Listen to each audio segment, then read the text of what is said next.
Se apresentarem aí para vocês. Então a gente trouxe um experimento aqui para demonstrar para vocês de maneira prática o que é a luz. Acho que vocês já devem ter provavelmente estudado sobre essa parte, mas a luz, alguém pode me dizer o que ela é? Fotos que ilumina. Ela é uma onda. Matheus, Uma ó. onda de Agora, a pergunta certa é: o que é um fóton? Tipo, você já parou pra pensar isso? O que é um fóton? É um átomo que sai voando? Bom, a gente vai explicar para vocês. Tô sentindo muito burro agora. É uma onda eletromagnética. Correto. Ah, Ela se propaga no vácuo? Se propaga? Sim. Agora, o som se propaga no vácuo? Não. Sonora. Ai, como eu encaixei, como é que a gente Bom, o conteúdo dos nossos slides a gente vai resumir em 6 tópicos. Primeiro tópico, toda a história por trás do nosso experimento, porque o experimento foi proposto na época. No segundo tópico, a gente vai explicar a montagem do experimento, vai realizar o experimento. No terceiro, a gente vai fazer uma análise científica do que o experimento representa. No quarto tópico, a gente vai discutir sobre a física moderna, o que esse experimento trouxe para a física, como ele mudou a física atual. No quinto tópico, a gente vai discutir um pouco da utilidade do experimento. E no sexto, a gente vai concluir. Bom, nós somos alunos de Engenharia Mecânica da PUC Campinas. A gente veio aqui, em nome do professor Magela, realizar essa apresentação para vocês, realizar esse experimento. Eu sou o Arthur, Marquinhos, Luiz, Eu sou o Natan. Luca e o Luca.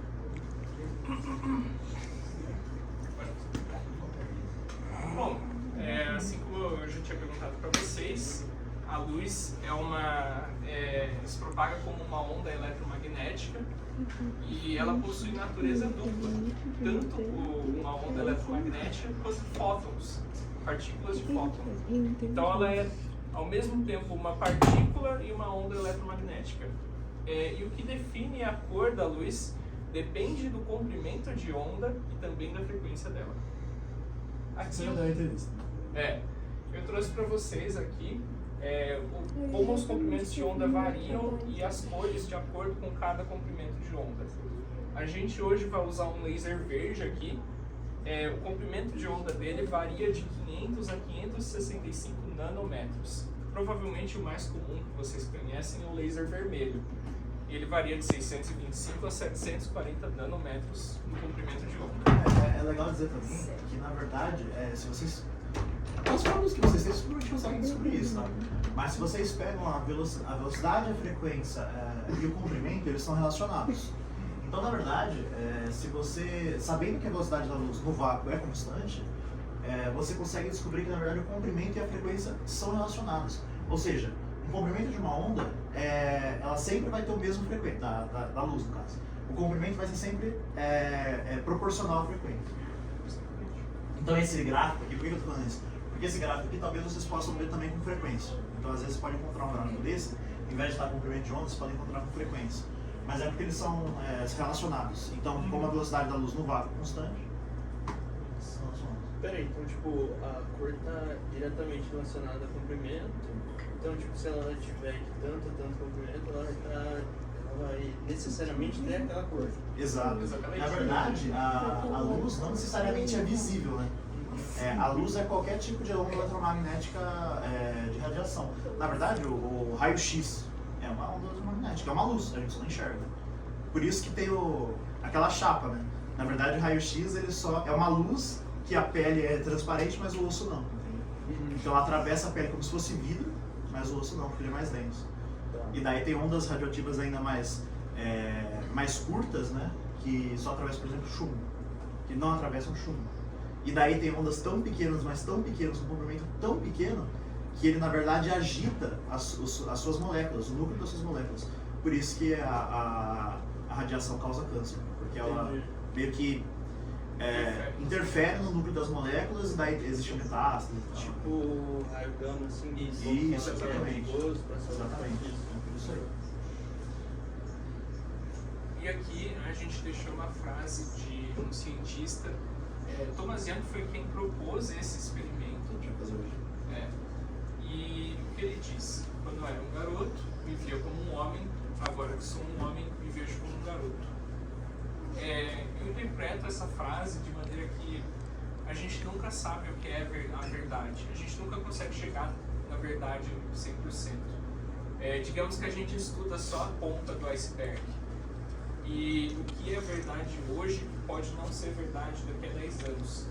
Assim como Young provou que era verdade na época dele sobre a luz, ele conseguiu provar exatamente um outro aspecto, entendeu? Na verdade, a questão do Young é que até Young aparecer, todo mundo tinha basicamente certeza de que a luz era uma partícula. Ninguém nem imaginava que era uma onda, nem nada. Daí Young chegou lá, um maluco aleatório, e falou, não, isso não é uma partícula, é uma onda.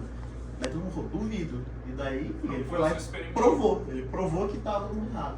Então o que eu achei interessante de colocar essa frase é tipo assim, a gente acha que é muito inteligente até a gente realmente ser inteligente. Porque daí quando você é inteligente você percebe que você não sabe nada. Acho que é isso que eu... Bom, agora a história por trás. O primeiro cientista que propôs uma composição para a luz foi Isaac Newton. Ele primeiro propôs que ela era composta por partículas, e já que ela não apresentava fenômenos típicos das ondas, por exemplo, a difração. Ele dizia que ela possuía sim a reflexão e a refração, mas não a difração. E Thomas Young foi lá e provou que a luz possui sim a difração, que é um fenômeno típico de ondas. Vocês lembram o que é reflexão, refração? Na verdade a gente colocou aqui, ó. Se vocês quiserem, a gente pode mostrar no final, acho legal. A gente explica aqui o que é bem básico, tá? A gente não vai dar nenhuma fórmula nem nada. Que é A gente explica a reflexão, a difração e a refração. Você quer fazer já? Então vou deixar mostrar já. É que fica um pouco cada um. Eles valem. Eu falo. Fala então. Pode falar. Eu não sei explicar conceitualmente, assim, mas a reflexão é tipo quando o raio bate e reflete no mesmo ângulo, a refração é quando ele desvia o ângulo na reflexão. É isso aí. A reflexão é basicamente quando você tem uma superfície completamente reflexiva, ou seja, ele bate e volta.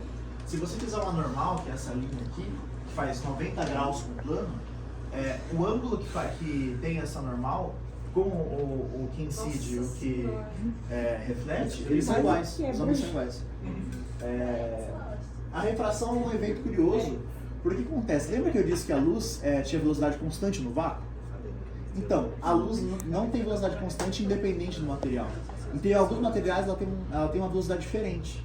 O que isso faz? Claro que é uma explicação um pouco mais complexa, mas resumindo, basicamente o que acontece? O raio incidente ele vai refletir parcialmente, mas vai ter o raio refratado também. Basicamente ele vai entrar aqui, só que pela velocidade ser diferente, esse fenômeno basicamente desvia um pouco o ângulo desse raio.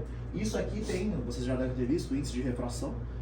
Tem um valor que você consegue calcular o quanto ele muda aqui de angulação, entendeu? Vocês provavelmente em prova de simulado, essas coisas, viram essa imagem.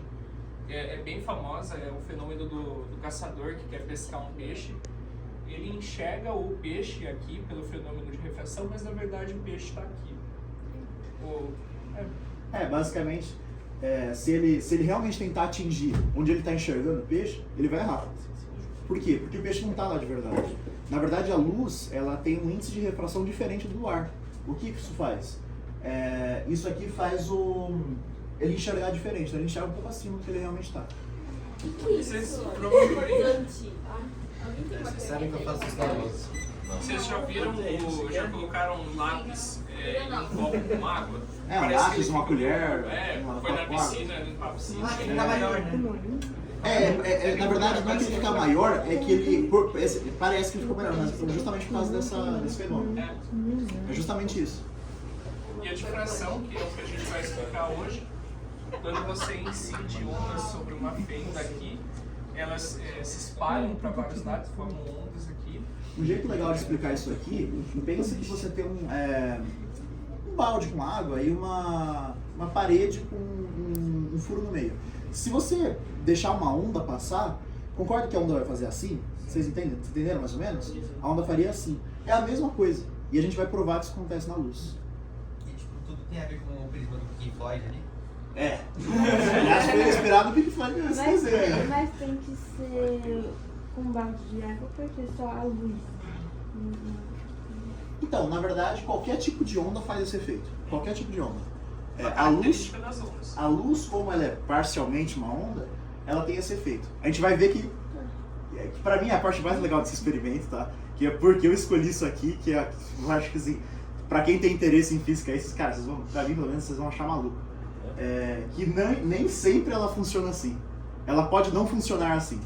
Isso depende de se você tem um observador vendo isso aqui. Eu tenho duas perguntas. Claro. A primeira, tipo, aquele negócio que você falou da refração na água. Tipo, se eu tô acostumado, mas isso daí a gente só não consegue acertar o objeto porque a gente já tá acostumado com olhar no ar. Tipo, se eu já estiver acostumado a olhar debaixo d'água. Não, então, como é que funciona? Na verdade, a questão é justamente a mudança de índice de refração. Então, qualquer momento que você tem um líquido ou um gás, ou qualquer tipo de dois ambientes, até no vidro acontece difração. Isso é o exemplo do prisma, por isso que a gente colocou o prisma aqui. Isso aqui é difração. É difração não, desculpa, é refração. Na verdade, o que acontece no prisma é a mesma coisa que acontece na água. É a mesma coisa.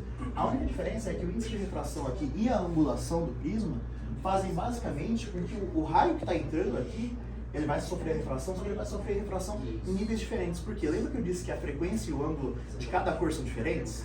Então vai afetar cada índice de refração diferente. Cada onda, o índice de refração vai afetar diferente. Isso acaba separando. É a mesma coisa que acontece para formar um arco-íris. O arco-íris é a luz batendo na gota, a gota faz a refração e forma um arco-íris. No livro de vocês isso aí tá como dispersão, mas nada mais é do que um tipo de refração. A dispersão na verdade.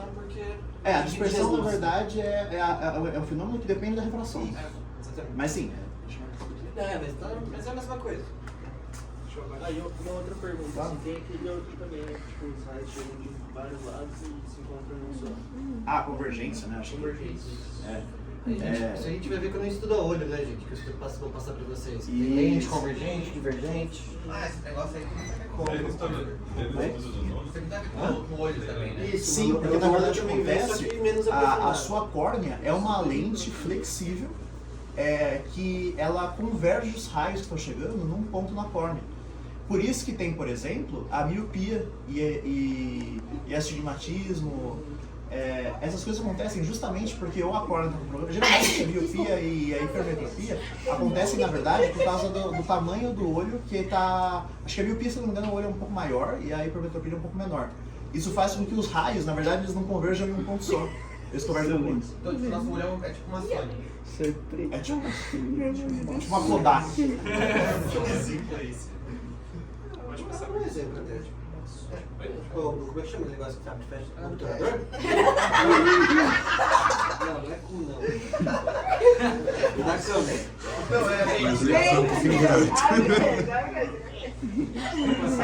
A mãozinha aí, mas assim, a mãozinha. Agora vamos para a parte da hora. Eu vou explicar um pouco sobre a montagem do experimento e a gente já vai começar a realizar o experimento. Na verdade, é bem simples. Vocês veem aqui que a gente tem um laser fixado em um suporte aqui. Só fazer um comentário, João. Esse experimento aqui, vocês conseguem fazer. Eu vi um canal no YouTube fazendo de maneira muito legal. Eles pegam um fio de cabelo e um laser. E eles usam só o fio de cabelo para fazer esse experimento. É muito maluquice, porque na verdade ele faz um efeito muito parecido. O problema é que ele não fica tão legal quanto se tiver a fenda, porque essa fenda aí tem, acho que, sei lá, meio milímetro, entendeu? Então é muito pequenininho. extremamente preciso. Então vai ficar mais legal. Vocês vão ver que na verdade não é nada assim, Não, peraí, mas é legal. A explicação é mais legal que de fato Vou experimenta. passar a fenda para vocês verem. Aqui a gente pode ajustar a fenda, ela tem vários tamanhos diferentes, mas a gente deixa no menor porque fica mais fácil de visualizar. Isso na verdade Você não quer a gente soltar não ela em pensou em Arthur? fazer isso, Oi? mas na Não verdade a gente soltar tá ela, fazendo não por passar questão só. de tempo Passa só a mesmo. fenda. Não Ah, tem porque interesse, tem né? que A gente tem ajustar certeza de que vocês não novo vão ter o depois. menor Passa o interesse suporte em ver isso.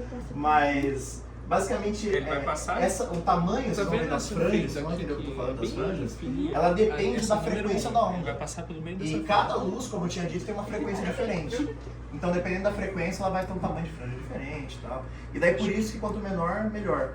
Porque, basicamente, quanto menor... Se fosse uma onda com uma frequência diferente, talvez fosse até mais visível. Na verdade, na nossa faculdade, a gente tem um laser, que ele é um laser de hélio-neon, de gás de hélio-neon. Ele é bem melhor pra isso. Só que ele é muito fraquinho. Ele é, tipo, muito fraquinho. Não daria pra enxergar direito. A gente pegou um laser da AliExpress.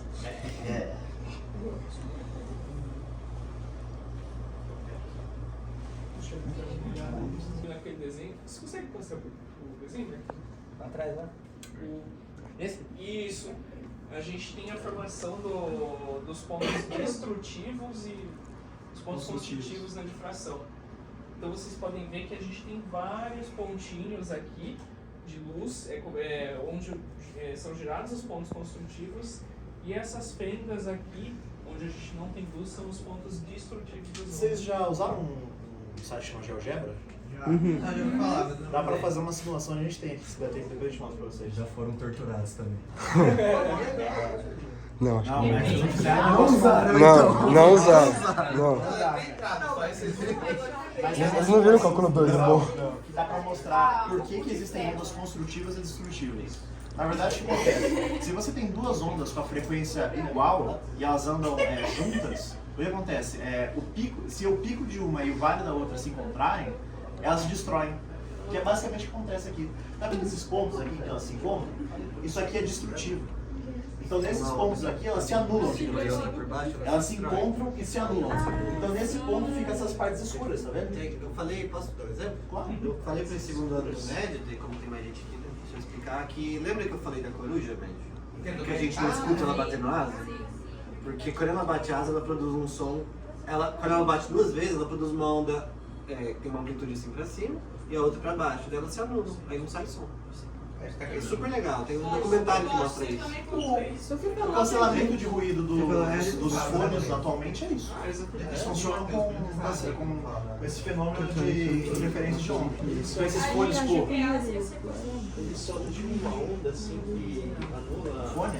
Fone de É isso aí, é isso aí. Imagina que você tem uma onda com amplitude pra cá e outra pra cá, ela se anula. Basicamente, simultaneamente, ao momento que ele coloca o som da sua música, ele também faz uma onda, ele tem um microfone que ele detecta o som que está incidindo e ele coloca uma onda, digamos, contrária ao que está chegando. E basicamente aquilo anula, claro que não é 100%, né? Mas ela reduz bastante o som que está chegando porque ela tem essa questão da interferência de Por que onda. não é 100%? É porque Tem uma falha do tem uma falha de software também, precisão. desde o hardware até o software também. Mas não precisa, né? Tem onda que a gente não escuta. Exato. Mas basicamente a questão disso aí é que, tipo assim, 90% das coisas até, tipo, por exemplo, aparelhos de medição, tudo isso tem erros. Ele tem imprecisão. E basicamente essa questão é uma questão de imprecisão. Por exemplo, o som que você ouve não necessariamente entra só pelo seu ouvido, ele pode bater no seu... Você já viu aqueles fones que você coloca na sua cabeça e rosto? Já viu isso aí? Aquele lá que os caras usam aqui dentro? É de condução nossa? Acabou de falar. Não, já fiz isso. Então, basicamente, esses fones de condução óssea funcionam assim. Eles não entram pelo seu ouvido, eles entram o seu crânio vibra e o seu tímpano meio que processa essa informação. Tipo, só precisa enfiar no crânio, assim. Enfiar? Se vocês quiserem olhar de perto, aqui é bem... Mas assim, é bem simples, assim, ele só tem... A curiosidade se ele fosse uma partícula, pensa que é como se fosse uma tinta passando pela fenda. Aí ia ficar só um retângulozinho, concorda? Onde que você falou que tem coisa escura aí? Ah, que vocês não devem estar vendo porque vocês estão longe, né? Ah, que chega mais perto. Mas se vocês Dá pra ver que não tem aqui escuro. Aqui tem 50% do tempo ele ativa, 50% do tempo ele desativa, ou seja, tem 50% de chance dele ativar ou não. Tem uma explicação de como funciona, por que tá a radiação ali, mas enfim, não vou ficar entrando muito nisso. Basicamente ele ativa ou não ativa. É metade da chance de ativar, metade da chance de não ativar. Se ele ativar, ele quebra o veneno e mata o gato. É isso. O que o princípio da superposição afirma? Digamos que esse gato esteja numa caixa fechada nesse mecanismo. Enquanto ninguém olhar a caixa, o gato não está vivo e o gato não está morto. Ele está os dois ao mesmo tempo. Então o gato está vivo e morto ao mesmo tempo. O que faz ele morrer ou viver é você abrir a caixa e olhar dentro. Agora, isso realmente acontece? Não, não acontece. Por quê? Porque isso está em escala macro, grande. Ou seja, a física que a gente estuda na escola é a física convencional, que a gente chama de newtoniana. A física newtoniana ela é muito simples e intuitiva. Dá pra entender. Se acelera uma bolinha, ela aumenta a velocidade. Beleza, dá pra entender. Agora, quando você entra na física quântica, ou seja, física de partículas subatômicas, menores que um átomo, as coisas se tornam muito estranhas. Você já deve ter ouvido falar tipo, de buracos negros e sabe, aquele filme Interestelar, que tem umas maluquices muito... Sim, tipo, Homem-Formiga. Exato. Essas questões subatômicas, elas são pouquíssimo, quer dizer, não são pouquíssimo estudadas, são extremamente estudadas, mas pouco entendidas. Por quê? Porque é muito difícil entender, é muito contraintuitivo. Esse princípio da superposição é basicamente isso. O gato é simplesmente um exemplo para explicar o que acontece em partículas subatômicas. Partículas subatômicas podem estar e não estar ao mesmo tempo. Ou seja, digamos que você pega um elétron, você quer medir onde está o elétron. Se você medir onde está o elétron, você não consegue saber a velocidade dele. Eu não entendi. Então, se você não vê o gato, você não sabe. Então, ele pode estar os dois. Então, Não é que ele pode estar os dois, ele está os dois. É só você. Você só não é divino. Oi? Você só não é divino. Sim, mas na verdade... A questão é que o que está atrelado é a probabilidade. Está morto ou não. Exato. Na verdade, o que acontece é, digamos, pense no universo. Digamos que existem milhares, aquele negócio de multiverso, sabe? Claro que não é o caso, estou dando um exemplo. Mas digamos que são dois universos que coexistem ali. Então existe o universo que ele está vivo e existe o universo que não está vivo. O que faz aquilo acontecer, ou seja, os universos colidirem e realmente algo acontecer, é justamente a observação. Só que no caso das partículas, a gente não consegue observar vendo elas, não. Obviamente, a gente não é um microscópio que vê elétrons. Mas, quer dizer, meio que tem, mas enfim, a gente não consegue ver visualmente um elétron, entende? Então a gente tem detectores, sensores que veem. A fina atrasada é uma teoria assim espetacular, não teoria, é um experimento, né? Digamos que a gente tem esse mesmo experimento, mas ao invés da gente com um detector, é um experimento com um detector. Ao invés do detector estar funcionando, a gente tem essa detecção, mas a gente não faz ela instantaneamente e a gente armazena esse dado de maneira quântica. Eu sei, é difícil pra caramba de entender isso, mas tenta abstrair um pouco. Basicamente você faz a análise e você armazena essa informação de maneira quântica. Ou seja, foi armazenado totalmente da mesma maneira com que ela veio. Tudo está sendo armazenado de maneira quântica. Aqui que vem a parte interessante. Se você analisa essa resposta no futuro, você consegue ver que, na verdade, a análise muda a resposta no passado. Ou seja, você analisar isso no futuro muda o que aconteceu no passado.